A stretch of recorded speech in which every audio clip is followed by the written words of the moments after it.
Oi, eu sou a Mona Lisa Perrone e esse é o Item Mais da CNN.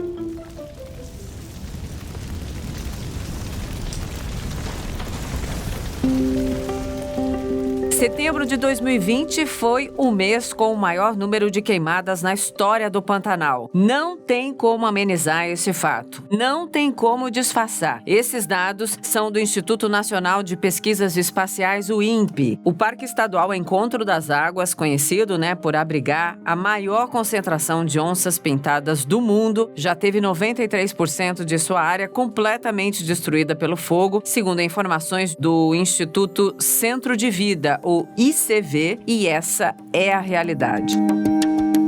Segundo as autoridades estaduais do meio ambiente do Mato Grosso e do Mato Grosso do Sul, já foram queimados, escutem bem esse número, mais de 2.900.000 hectares da área total do Pantanal. Essa área corresponde a 4.100.000 estádios do Maracanã, gente, ou mais do que a área total do estado do Sergipe. E as investigações sobre a origem do fogo apontam que a ação humana foi sim a causa de toda essa destruição.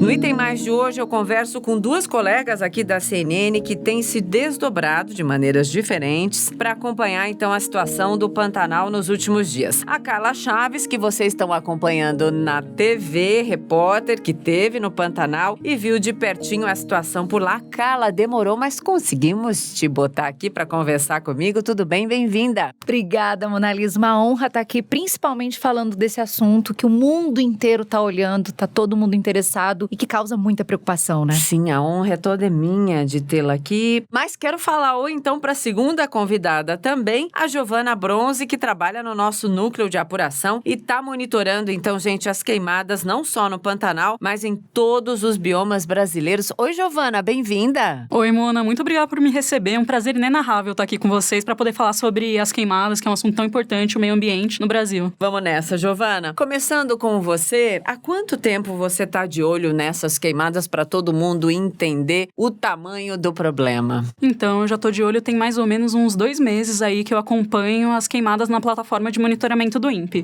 Porque o INPE atualiza diariamente com os dados do dia anterior os focos de incêndio que os satélites detectam. Ou seja, se teve um pontinho de calor ali, que é indicado de uma queimada, o INPE detecta e levanta esse dado e disponibiliza numa planilha. Com base nisso, eu vejo, analiso os dados, comparo com o ano passado, comparo com outros meses, para saber como é que tá bem a situação. E é complicado, porque a gente tem notado uma tendência crescente desses dados. E foi aí que a gente começou a ficar mais de olho aqui na CNN com relação ao crescimento das queimadas, principalmente no Pantanal. Sem dúvida. E é isso que você que nos escuta precisa entender. É um apontamento de fato científico, né? É constatação diária. E aí que veio a necessidade de mandar alguém daqui ali realmente pro olho do furacão, vamos dizer assim, né? Pro epicentro do problema. Aí a Carla Chaves brilhou, então, trazendo pra gente constatações importantes. Eu lembro, minha querida, no dia que você entrou comigo a primeira vez no Expresso, a dificuldade que era de você respirar. Então, conta lá o seu relato e conta como é que foi sentir isso na pele. Parece trocadilho, mas não é não. É fato, né? Lá no caso é literalmente na pele, né? Porque a gente já chega com a temperatura de 42 graus, tempo extremamente seco, condições realmente adversas para trabalhar. E você tem que trabalhar. É aquele momento, é cobrir de perto, é tá onde tá o pior lugar, porque é onde tá o fogo. Então, tava difícil de respirar, sim. E engraçado que eu só fui perceber porque jornalista tem a mania de se assistir, até pra melhorar, pra saber como foi. Então, sempre que a gente entra ao vivo, eu volto pra ver como foi. Eu percebi que eu tava muito ofegante, falava um pouquinho,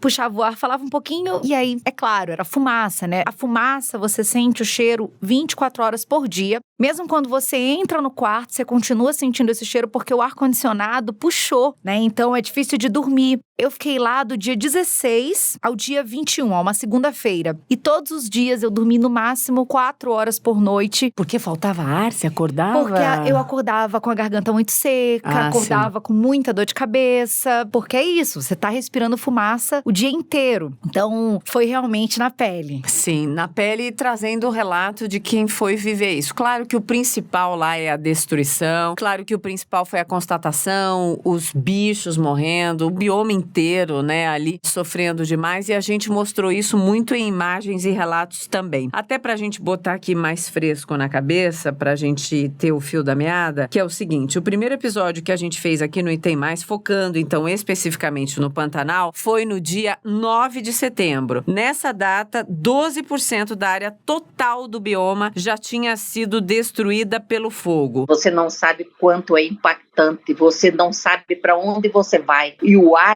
fica tão seco, né, que dá a impressão que seu cabelo vai pegar fogo. A pele da gente arde, sabe? É terrível. Este ano, esse fogo é dramático. E hoje, Giovana, você tem então os dados atualizados pra gente? Temos aí mais de 19% do bioma todo no Brasil devastado, do bioma do Pantanal, que fica no Mato Grosso e no Mato Grosso do Sul. É muita coisa quando a gente fala de mata. É muita coisa, ainda mais porque eu cheguei a conversar com alguns professores da Universidade Federal do Mato Grosso, e um dado que a professora ficava insistindo comigo, que era só aí, nesses 9 meses, a gente já teve mais devastação no bioma do Pantanal do que nos últimos 6 anos. Então, é como se tivesse uma corrida do fogo consumindo tudo ali. E aí, Mona Lisa, pegando a deixa dela, eu acho que isso exemplifica muito bem o quanto isso não é normal, porque há um discurso de que acontece queimada no Pantanal e na Amazônia todo ano. Sim, acontece. Tanto acontece que os bombeiros se preparam para isso. Sim. Como que se prepara? Fazendo, por exemplo, aceiro. Aceiro é quando eles capinam uma parte do mato, fazem como se fosse uma estrada, porque se tiver um foco de incêndio de um lado da mata, ele não passa pro outro lado. Então, eles já fazem toda essa preparação. Mas eu conversei com um dos comandantes da Operação Pantanal e ele falou que é muito pior do que ele podia imaginar. Ele tem 30 anos de corpo de bombeiros trabalhando no Mato Grosso e ele nunca viu uma situação como esta, em que não dá para se imaginar quando que esse fogo vai ser controlado, porque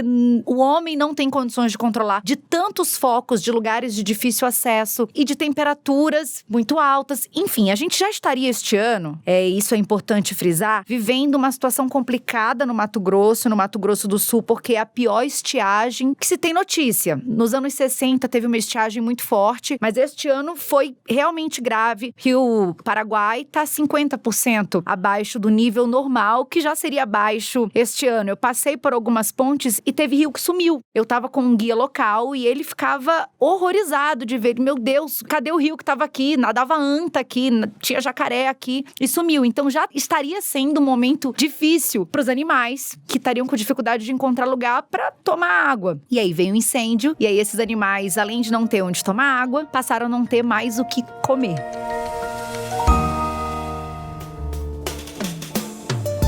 A situação é gravíssima e os relatos, eles, claro, de vocês, você que esteve lá, da Giovana que olha os dados ali e traz pra gente também, os relatos são gravíssimos e apontam para uma realidade que não pode passar pela negação. Nem nossa, de não nos dedicarmos o suficiente para a cobertura disso, e muito menos das autoridades, que infelizmente, algumas autoridades ainda insistem no discurso negacionista, que nesse momento não ajuda absolutamente nada. Eu quero saber, quando vocês começaram a trabalhar juntas até culminar na viagem sua, Carla, como é que foi a troca de informações? Como é que isso se deu? Como é que foi esse suporte? Como que é o suporte de quem tá ali de olho nos dados todos os dias? Parceria é tudo na vida, eu sempre digo isso. E a Giovana é maravilhosa.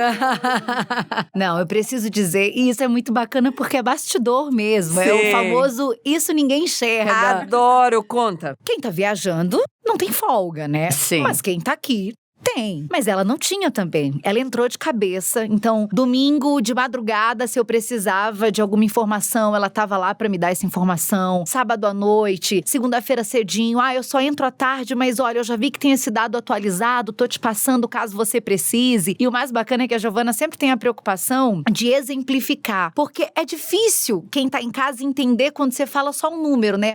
X mil hectares. Então, o que é isso? Por exemplo, um dos dados que ela me passou, que me chamou muita atenção e agora, infelizmente, aumentou, é que entre Mato Grosso e Mato Grosso do Sul, a área de Pantanal atingida já tinha chegado a 2.800.000 hectares. Tá, mas o que é isso? Praticamente 18 cidades de São Paulo. Agora 19. Agora 19, porque aumentou. Então, esse trabalho dela foi fundamental, principalmente para as entradas ao vivo, porque aí eu consegui explicar o que eu estava vendo lá, mas ter base de números e exemplificar, fazer esses comparativos para fazer quem tá assistindo entender melhor o que eu estou enxergando no Pantanal. Mas, Carla, me conta como foi percorrer a Transpantaneira, as principais constatações, as mais difíceis, as mais reveladoras, as conversas, as entrevistas, isso tudo corrobora demais para essa tensão que a gente está tendo hoje no Item Mais. Vamos lá, a Transpantaneira tem 150 quilômetros, ela corta o Pantanal do Mato Grosso e chega até o limite com o Mato Grosso do Sul, não chega a ligar, porque tem um rio no meio, mas é um passeio lindo de se fazer quando tá tudo em condições normais, porque são muitos animais. Eu brinquei, eu cheguei aqui em São Paulo falando, gente, tá infelizmente uma destruição enorme, mas mesmo assim continua lindo, porque se olha para um lado, vários jacarés, pássaros, olha pro outro, capivara. Então os animais estão ali resistindo. E aí passar por este lugar, primeiro impacto é que a Transpantaneira corta o Pantanal e em nenhum momento eu vi pântano por conta da estiagem. Então parece um grande deserto. Os lagos, as pequenas concentrações de água acabaram atraindo muitos animais, porque aquilo é o que eles têm para tomar água. Só que muitos acabam não resistindo. Então a gente viu também muito animal morto. Não tinha marca de queimadura, que aparenta que eles morreram ali porque realmente não tinham que comer e não tinham que beber. E aí, percorrendo a estrada, a gente encontrou vários focos de incêndio, alguns maiores, alguns com bombeiro combatendo já, outros menores. Muitos que é o que os bombeiros chamam de fogo adormecido, que é o grande problema. O que é o fogo adormecido? Tem um tronco seco já lá, só com aquela brasinha. Vem um vento, pega na vegetação e em 2 segundos pronto, isso vira... né? Rastilho de pólvora. Exatamente. E, infelizmente, animais queimados também, né? Principalmente com as patinhas queimadas. Foi muito forte. Eu confesso que jornalista costuma criar casca, né? A gente tenta manter a distância pra não se envolver, mas foi difícil não se envolver ali. Tinha hora que eu tinha que respirar fundo, porque eu sou da Amazônia. Eu sou amazonense, eu sou de Manaus. Eu cresci ali cercada de natureza, de floresta. E ver aquilo acontecendo no Pantanal é de partir o coração. E muita gente me perguntou, mas é tudo isso mesmo? Tudo isso que você tá mostrando? Será que não tem um exagero? Não é a metade do que a gente mostrou, porque não dá pra mostrar tudo. Isso que eu ia falar. É muito a forte. A lente da câmera não capta tudo, de nenhuma câmera, porque o território é enorme, né? E a destruição é constante. A não ser que fosse uma gravação sem fim, né? Uma câmera ligada o tempo inteiro, aí sim a gente teria um relato 100% preciso, se é que é possível, Giovana? Acho que não, né? Não, é muito difícil você mensurar essa destruição, mas inclusive o Instituto Homem Pantaneiro, eles estão fazendo um levantamento dos animais mortos nas queimadas, exatamente para tentar medir. É isso que eu quero saber. Como isso acaba com a fauna e a flora e a biodiversidade ali do Pantanal. O equivalente brasileiro de uma savana africana, que é o que eu ouvi de muitos pesquisadores com quem eu conversei também. Porque a vida lá, o ecoturismo lá, é algo que traz muito dinheiro. O tanto de gringo que vai para lá para ver pássaro, para ver os animais, para ver as onças, porque uma das maiores concentrações de onças pintadas tá ali. Se eu não me engano, são 8 onças a cada 100 quilômetros. Isso é muita coisa. E a onça é um animal que ele não se reproduz com tanta velocidade. Normalmente tem 2 filhotes e desses filhotes, um sobrevive. E é um mamífero que demora pra atingir a vida adulta, assim como a anta. Então, com toda essa queimada, toda essa devastação, isso afeta muito a vida selvagem desses 2 animais. E então o Instituto Homem Pantaneiro tá fazendo esse levantamento pra tentar, né, dar uma medida nisso. E segundo eles, pelo menos nessa primeira análise preliminar, é que os 2 grupos mais afetados são mamíferos, né, roedores de pequeno porte e serpentes. Mas ainda assim eles encontram jacarés, encontram antas, encontram onças e, segundo eles encontram mais os jacarés fora da área de rios e lagos, porque pela percepção deles, quando eles estão mais próximos da água, eles conseguem escapar. Quando eles estão numa região que não tem muita água, aí sim é impossível deles fugirem do fogo. Eles se movimentam muito devagar fora da água, né? Claro. Até pra virar, eu vi, a gente foi numa área que tinha bastante jacaré e dá pra ver que eles tem muito mais medo da gente do que a gente deles, que a gente vai passando, eles vão correndo pra água que é realmente o refúgio, mas aí não tem água, né? Então começa o fogo, não dá tempo, é muito rápido. É muito rápido e a constatação disso ali, dizem que é muito sério, mas também tem um trabalho muito interessante de pessoas que estão se voluntariando, né? E você conversou com uma dessas pessoas que estão resgatando animais, quer me contar mais esse relato, a história delas? Eu acho interessante também. Eu conversei bastante bastante mesmo com o Diego Viana, que é um veterinário do Instituto Homem Pantaneiro, que ele tá lá realizando todo esse processo de, junto com os brigadistas, não apenas de fazer, talvez, até o resgate dos animais, mas para dar uma olhada no como os animais estão sendo afetados e tal, mas tá tendo muito essa mobilização populacional brasileira mesmo. Uma mobilização e uma conscientização, Sim. tenho percebido, bem maior do que em outros momentos. Esse é um lado positivo, vamos dizer assim, dessa tragédia. É exatamente isso, as pessoas estão falando sobre isso, as pessoas se importam com o meio ambiente, estão se mobilizando para salvar o meio ambiente no Brasil, que é uma das coisas mais bonitas que a gente tem. E nesse quesito de mobilização, sabe a banda de K-pop, BTS,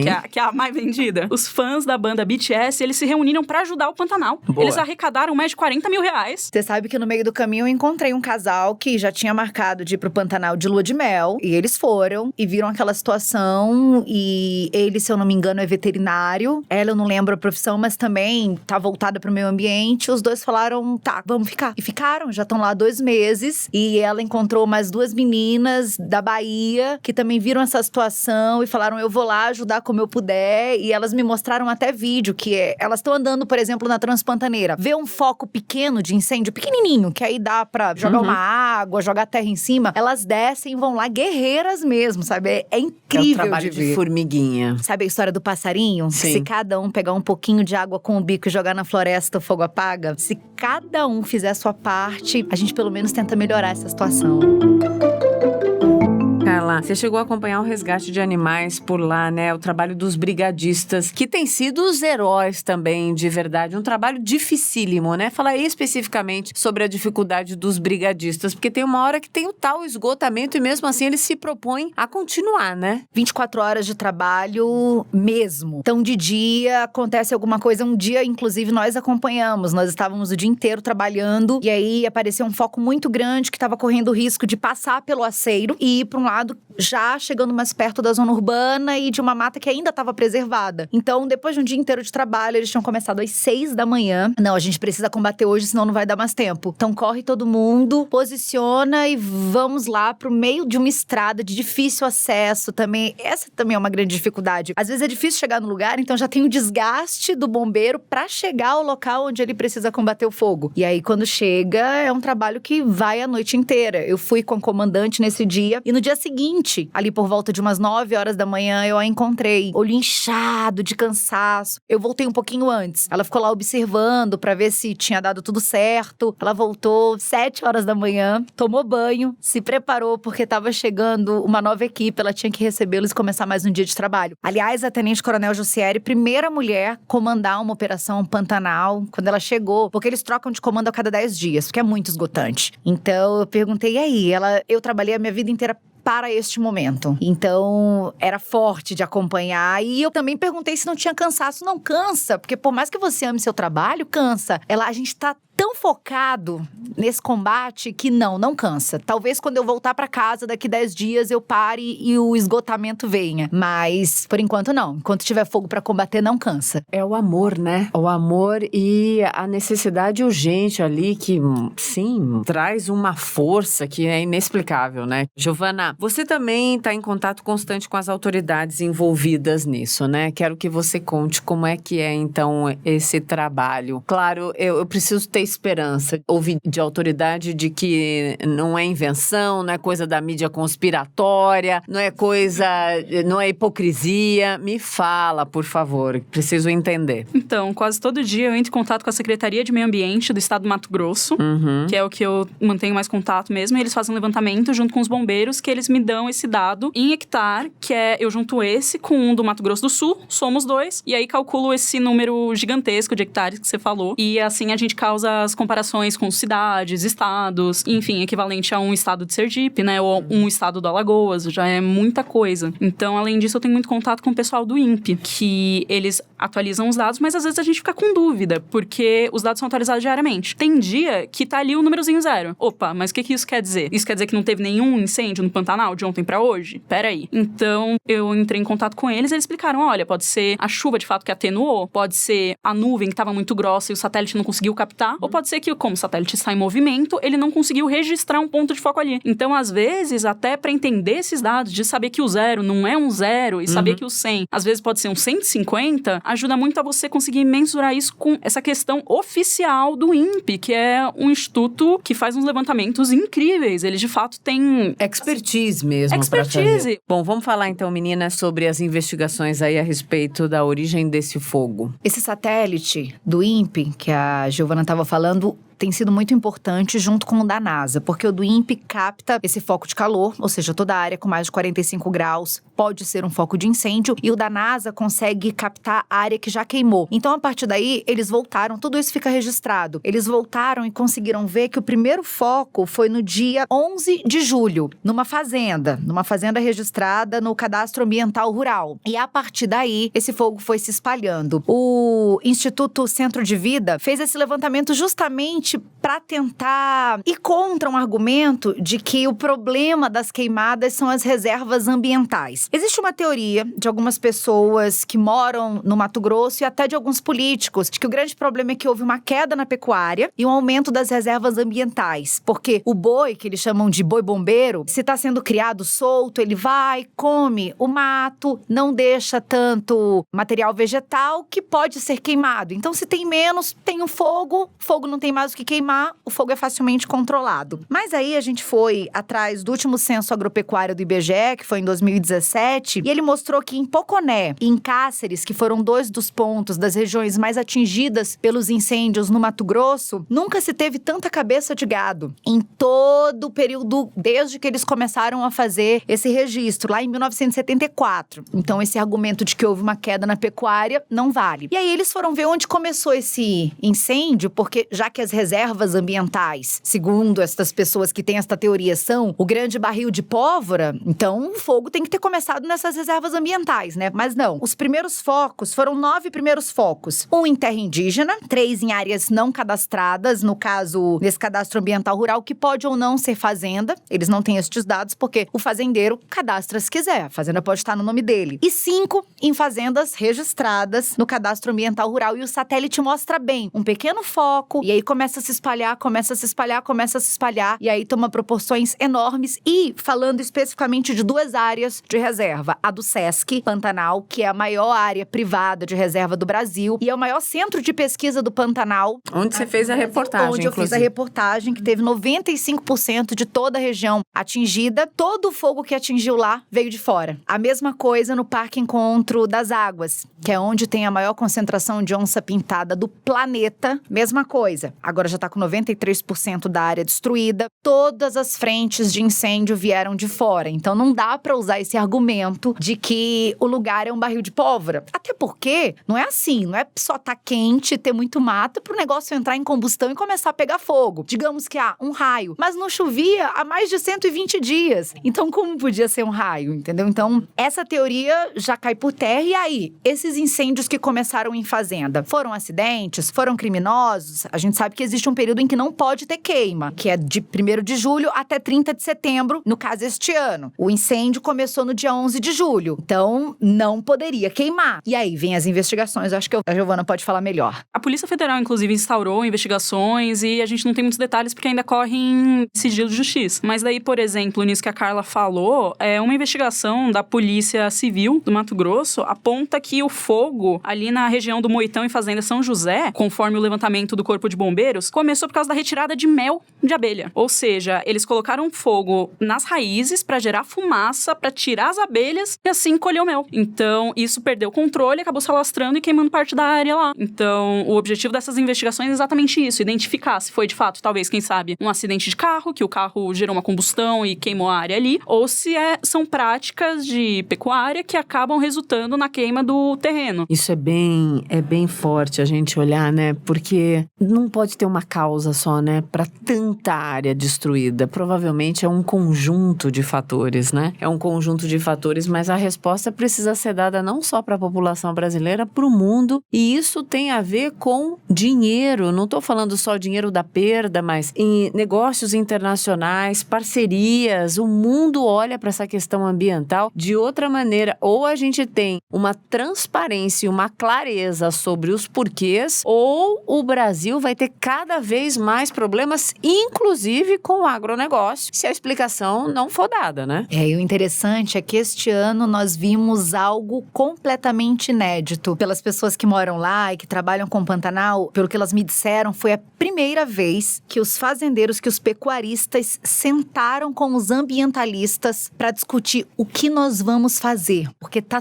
todo mundo sendo atingido. As fazendas foram muito atingidas, as reservas ambientais foram muito atingidas. Então, realmente, é algo que o mundo tá olhando e que os brasileiros e que quem vive o pantaneiro, o fazendeiro, o ambientalista, precisa de uma solução. O que fazer daqui para frente, aliás, para evitar. Porque tivemos uma estiagem histórica. Quem garante que ano que vem não vai ser assim novamente? O que fazer para evitar? Será que o ideal seria ampliar esse período de proibição de queima? Ou, às vezes, punir com mais rigor se você descobrir que realmente foi algo proposital, ou aumentar o número de aceros? É preciso urgentemente reunir e pensar no que fazer para o ano que vem, porque não dá. O Pantanal precisa de um bom tempo. Saiu uma pesquisa dizendo que a flora se recupera até bem rápido, mas para a fauna se recuperar, pelo menos 50 anos. Então, não dá mais. Como você disse, não dá mais para ser negacionista, né? A gente tem que entender que nós temos um problema nas mãos e a gente precisa discutir, pegar as melhores cabeças de todos os lados, conversar com o pesquisador, conversar com o climatologista, conversar com o ambientalista, com o fazendeiro, com o pantaneiro que conhece ali a região, para discutir o que dá para ser feito, porque o Pantanal não aguenta outra situação como essa no ano que vem.